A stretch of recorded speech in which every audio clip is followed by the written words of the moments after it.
ವೈರಮುಡಿ ಬ್ರಹ್ಮೋತ್ಸವದ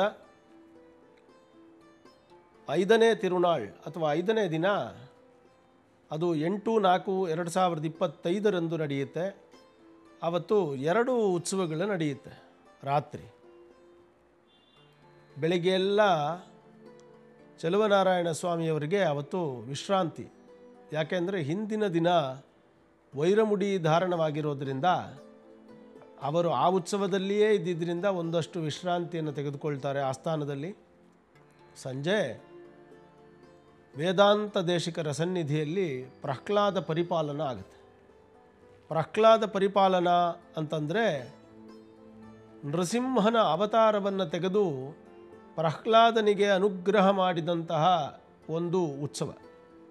ಸಂಜೆ ನೀವು ನೋಡಬೇಕು, ಚಲುವನಾರಾಯಣ ಸ್ವಾಮಿಯವರು ಹಿರಣ್ಯಕಶಿಪುವನ್ನು ಬಗಿತಾ ಇರುವಂತಹ ಒಂದು ಅಲಂಕಾರದಲ್ಲಿರ್ತಾರೆ. ಪಕ್ಕದಲ್ಲೇ ಪ್ರಹ್ಲಾದ ನಿಂತಿರ್ತಾನೆ.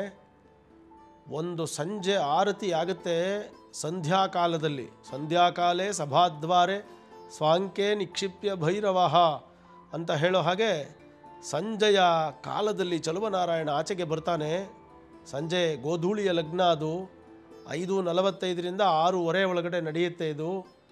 ಆ ಚಲುವನಾರಾಯಣ ಸ್ವಾಮಿಗೆ ಆರತಿ ಆದ ತಕ್ಷಣವೇ ಅತ್ಯಂತ ಕೋಪದಿಂದ ಕೂಡಿ ಕೋಪ ವಿಶಿಷ್ಟನಾಗಿ ಒಂದು ಹೆಜ್ಜೆಯನ್ನು ಹಾಕ್ಕೊಂಡು ಆಚೆಗೆ ಬರ್ತಾನೆ ಚಲುವನಾರಾಯಣ.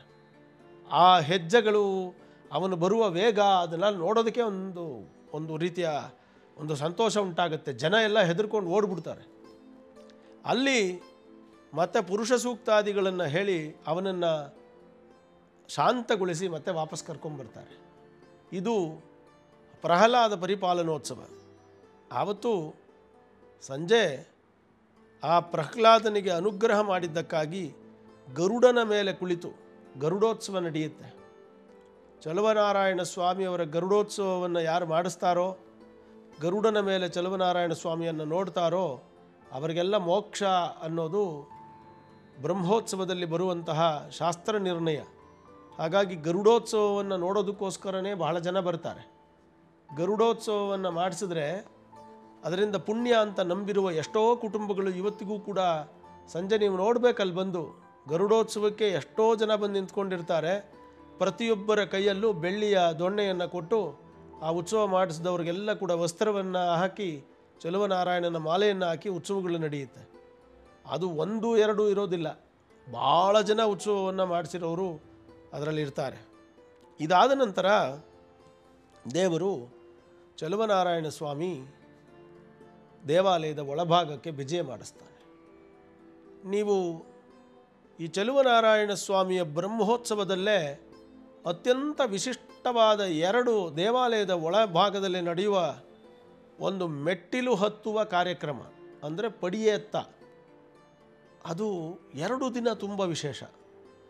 ಒಂದು 5ನೇ ತಿರುನಾಳ್ ಅಂದರೆ 5ನೇ ದಿನ, ಮತ್ತು 6ನೇ ತಿರುನಾಳ್ ಅಂದರೆ ಪ್ರಹ್ಲಾದ ಪರಿಪಾಲನೆ ಮತ್ತು ಗಜೇಂದ್ರ ಮೋಕ್ಷದ ದಿನ.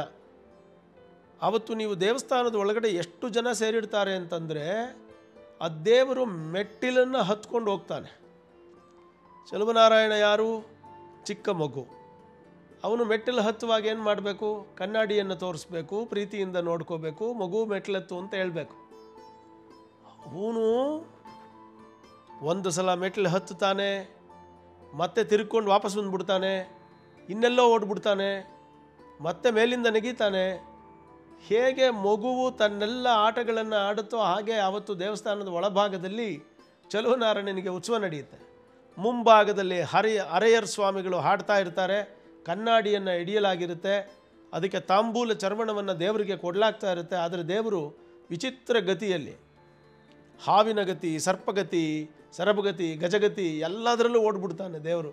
ಒಂದು ಮಗುವನ್ನು ಇಟ್ಕೊಂಡಿರೋರಿಗೆ ಆ ಮಗುವಿಗೆ ಊಟ ಮಾಡಿಸೋದಕ್ಕೆ ಹೇಗೆಲ್ಲ ಅವರು ಪರದಾಡ್ತಾರೆಯೋ ಹಾಗೆ ಚಲುವನಾರಾಯಣನ ಈ ವೈಭವ ನೋಡ್ತಾ ಇದ್ರೇ ಆ ಮಗುವಿನ ಜೊತೆಯಲ್ಲಿ ಹೋಗ್ತಾ ಇರುವಂತಹ ಅನುಭವ ಬರುತ್ತೆ. ಯಾಕಂದರೆ ಮಕ್ಕಳು ಒಂದು ಕ್ಷಣ ನೀವು ನೋಡ್ತಾ ಇರ್ತೀರಿ, ಊಟ ಮಾಡುವಷ್ಟರೊಳಗೆ ಎಲ್ಲ ಓಡ್ಬಿಡ್ತಾರೆ. ಹಾಗೆ ಚಲುವನಾರಾಯಣ ಕೂಡ ಎಲ್ಲಪ್ಪ ಅನ್ನೋಷ್ಟರೊಳಗೆ ಒಂದು ಒಳಗಡೆ ಹೊರಟೋಗ್ತಾನೆ, ಮತ್ತೆ ಹೊರಗೆ ಬರ್ತಾನೆ, ಮತ್ತೆ ಮೆಟ್ಲು ಇಳಿತಾನೆ, ಮತ್ತೆ ಅವನನ್ನು ಹಾಡಿ ರಮಿಸಿ ಒಳಗಡೆ ಕರ್ಕೊಂಡೋಗಿ ಆಸ್ಥಾನಕ್ಕೆ ಸೇರಿಸುವಂತಹ ಒಂದು ಅತ್ಯದ್ಭುತವಾದಂತಹ ಪಡಿಯತ್ತಗಳು.